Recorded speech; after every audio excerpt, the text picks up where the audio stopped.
네. 자, 여러분 안녕하세요. 네.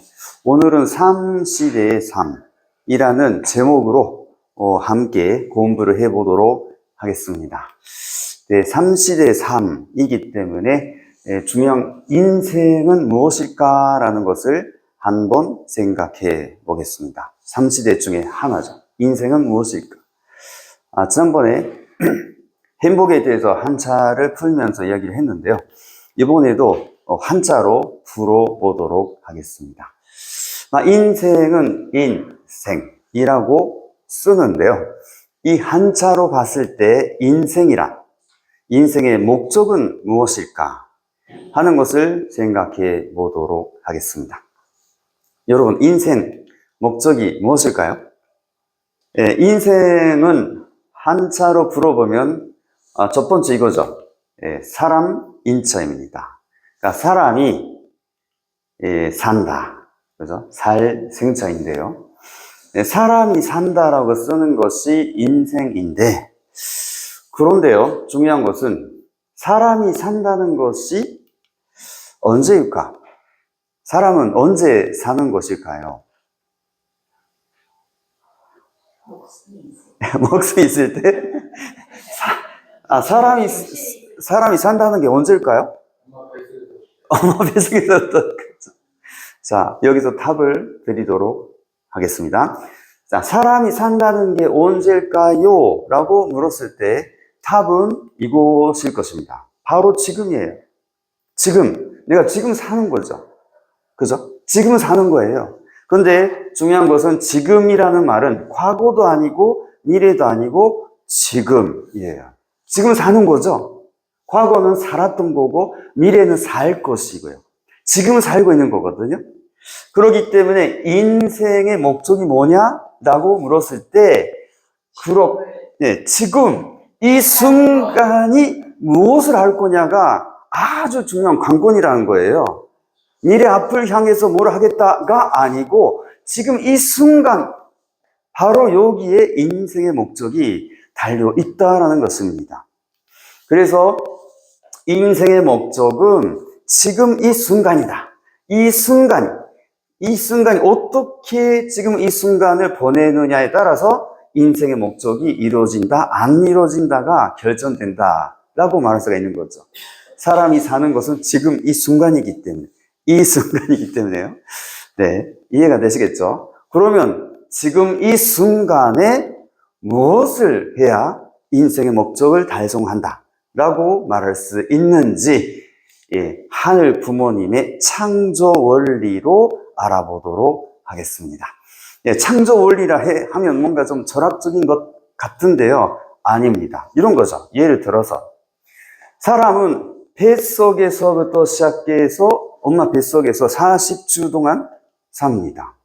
임신하고 난 다음에 병원에 가면 대충 몇 월 며칠 출산 예정일이에요 라고 나오지 않습니까? 이 말이 무슨 말일까요? 뱃속의 기간은 아예 규격화가 되어 있다는 거죠. 보통 사람이 이런 거야 라고 규격화되어 있는 거예요. 그러니까 분명히 여기서는 하늘 부모님의 창조의 원리가 있다는 것이죠. 만약에 창조 원리가 없으면요, 어떤 사람이 출산 예정일이 모르겠어요. 내일일 수도 있고, 한 달, 6개월 후일 수도 있고, 12개월 후일 수도 있잖아요. 근데 기본적으로 40주다라고 볼 수 있는 것은 규격화되어 있다라는 것입니다. 그렇기 때문에 분명히 여기에 하늘 부모님의 창조 원리가 있다는 거죠. 그래서 인생의 목적을 알아보기 위해서 먼저 이 태아에게 물어보자는 것입니다. 이 태아에게 물어보는 거예요. 당연히 상식적으로 생각하면 태아가 대답할 수는 없겠죠. 물어보는 방법도 없겠고요. 그런데 일단은 물어볼 수가 있다 치고 이 태아에게 물어보자는 것입니다. 어떻게요? 아가야, 지금 뭐하니? 이때 지금 뭐하냐? 물었을 때 태아는 어떻게 대답할 것 같아요? 이때 물어봤을 때 어떻습니까? 예. 이거 하나님의 창조의 원칙이거든요. 예. 이거는 언제 어떻게 물어봐도요. 24시간 40주 동안 답은 같습니다. 그죠? 같은 답을 주는 거예요. 어떤 답을 줄까요? 나는 몸을 열심히 만들고 있어요. 이런 답을 주겠죠? 이해가 되십니까? 똑같아요. 이때도 똑같은 답만 나오거든요. 나 몸 만들고 있어. 몸 만들고 있어. 몸 만들고 있어요. 네. 이렇게 해서 같은 답이다. 이것이 바로 태중 생활의 목적이다. 라고 할 수가 있겠죠. 그러니까는 이때 목적하고 이때하고 이때쯤의 목적이 다르면 태중 생활의 목적이라 할 수가 없는 거죠. 일관된 목적이 있다. 태중 생활을 보니까 그렇더라. 그러면 인생의 목적은 무엇일까? 한번 생각해 보자는 거죠. 소위 인생이라는 것은 사람이 태어나고 난 다음에 죽을 때까지 이것을 인생이라고 합니다. 하지만 이 인생을 바라볼 때, 자, 인생의 목적은 지금에 달려있다고 했잖아요. 그렇기 때문에 이 태어나고 난 후부터 죽을 때까지 24시간, 그리고 태어나고 나서 죽을 때까지 똑같은 목적이 있어야 그것이 인생의 목적이다 라고 말할 수 있는 것입니다. 맞습니까? 네. 이해가 되시죠? 시종일관 같은 목적이어야 인생의 목적이다 라고 말할 수가 있는 거예요. 자, 그렇다면 24시간 태어날 때부터 죽을 때까지 항상 24시간 같은 목적 무엇일까요? 그런 목적이 있을까요? 삶에 있어서. 여러분 어떻게 생각하십니까? 같은 목적. 태중 생활은 간단하거든요. 몸 만들고 있어요. 똑같아. 그럼 태어나고 나서 죽을 때까지 24시간 똑같은 목적 있을까 없을까요? 무엇이 있을까요? 영인치 만들어요. 영인치 만들어요. 그것도 맞는데요. 맞는데요. 생각해보니까는 같은 목적이란 이거밖에 없는 거죠. 사랑밖에 없는 거예요. 사랑. 예. 태어난 순간부터 사랑을 받기 시작하죠. 예. 그리고 나서 사랑의 관계를 맺죠. 그러죠? 근데 태어나고 나서 죽을 때까지 맺는 것이 있다면 사랑밖에 없는 것입니다. 예. 시종일관된 목적이 있다면 사랑입니다. 그래서 인생의 목적은 무엇일까? 라고 물었을 때 답은 지금 이 순간 사랑하는 것이다 라고 말할 수가 있는 거죠. 이해가 되십니까? 지금 이 순간 사랑하는 것이 바로 이것이 인생의 목적이다 라고 말할 수 있는 것입니다. 그 외에는 목적이 될 수가 없는 거죠. 24시간 시종일관 똑같은 목적은 이거밖에 없는 것입니다. 자, 이렇게 생각해 볼 때 우리는 3시대의 삶을 생각할 수밖에 없는 것입니다. 뭐냐 하면 아까 말씀드렸지만은 수종하고 난 다음에 엄마 뱃속에서 태중 생활이 시작합니다. 이 태중 생활의 목적은 이 기간은 무엇이었을까 하면 시종일관 24시간 언제 물어봐도 똑같은 답이 나오거든요. 그것이 뭐였을까요? 네, 몸을 만들고 있어요. 그렇죠? 그리고 난 다음에 드디어 출생하는데 똑같이 출생하고 나서 죽을 때까지 똑같은 목적이 있어야 돼. 그것이 무엇이었을까요? 사랑밖에 없는 거예요. 사랑. 그죠? 똑같이 생겼겠죠? 똑같이 생겼죠. 하나님이 규격되어 있기 때문에 똑같이 생긴 거예요. 그런데 이것을 단계로 보자는 것입니다. 단계적으로 볼 때, 그렇구나. 단계적으로 봤을 때는 여기가 1단계가 되겠죠. 1단계는 몸 만들기다 했지만 1단계는 1단계를 위해서 있는 것이 아니었습니다. 뭐냐 하면 몸을 만들고 나서 태어나고 난 후를 위해서 준비하는 것이었습니다. 맞습니까? 그렇죠? 이것이 규격화되어 있는 부분이거든요. 그렇다면 이것이 2단계가 되는데요. 태어나고 나서 죽을 때까지 그냥 사랑만 하는 것은 사람을 위해서 살아라는 뜻일까요? 비슷하게 생길 거 아니에요. 그러면 당연히 2단계 사랑의 생활하는 목적, 이유가 있을 거 아니겠습니까? 바로 그것이 다음 세계의 준비다. 이렇게 말할 수 있는 것입니다. 그것을 우리는 3단계, 영계라 하지요. 그래서 결국은 인생은 이렇게 하나, 둘, 셋, 3단계를 살아가면서 영원한 참사랑의 세계에 가기 위해서 3단계 삶을 살아간다라고 말할 수가 있는 것입니다. 이해가 되셨습니까? 3단계 3. 자, 그러면 여기서 문성명 선생님의 말씀을 소개해 보도록 하겠습니다. 같이 읽겠습니다.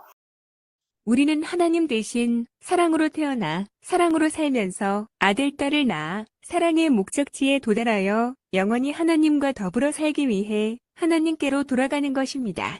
즉, 우리 일생이란 사랑으로 시작해서 사랑으로 무르익어 사랑의 열매로 거두어지는 것입니다. 사람이 죽는다는 것은 사랑의 열매를 거두는 것입니다. 이어서 읽겠습니다.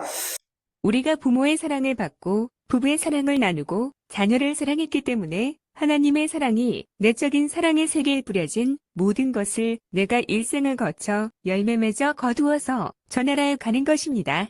그러므로 우리가 완전히 사랑으로 하나 되면 하나님을 닮게 됩니다. 계속 읽겠습니다. 부부가 합해서 이런 3단계의 사랑을 완전히 이루고 영계에 가게 되면 영원한 주체인 하나님 앞에 영원히 상대적인 하나님이 되는 것입니다. 참사랑을 중심 삼고 부부가 죽으면 그렇게 되는 것입니다. 그래서 하나님으로 시작해서 하나님으로 끝을 맺는 것입니다. 놀라운 것은 우리 인간이 하나님 앞에 영원히 상대적인 하나님이 된다라고 하는 거죠. 우리 부부가 하나님 같은 입장에서 영원토록 살게 되어 있다라는 것이 하나님의 설계도였다라는 것을 이 말씀으로 알 수가 있습니다. 그래서 우리의 삶의 목적은 사랑이다라는 것은 확실한데요. 여기서 하나 문제를 던져 보겠습니다. 사랑은 다 좋은 걸까요? 여러분은 어떻게 대답하십니까? 사랑은 다 좋은 걸까요? 사실은 아니다라는 것입니다. 네, 이것을 정확히 알고 있어야 돼요. 내가 사랑했으니까 됐지가 아니라는 것이죠. 이기적인 사랑이 있습니다. 그죠? 이기적인 사랑 있습니다. 그 반면에 의타적인 사랑도 있어요. 그죠? 근데 이기적인 사랑으로 살면 행복할까요? 불행할까요? 당연히 본인은 모르겠지만 주변을 불행하게 만들고 결국 자기 자신도 불행해질 수밖에 없는 것입니다. 이 이기적인 사랑. 여러분은 이기적인 사랑으로 사실까요? 의타적인 사랑으로 살려고 하십니까? 네, 당연히 의타적인 사랑으로 살 때, 그렇구나. 내가 행복할 수가 있겠구나 하는 것은 생각하면 당연한 것이겠죠. 자, 그래서 이 사랑에 대해서 이 한자로 또다시 분석해 볼까 합니다. 사랑이라는, 참사랑이란 무엇일까? 이 한자를 잘 보면은요, 재미있습니다.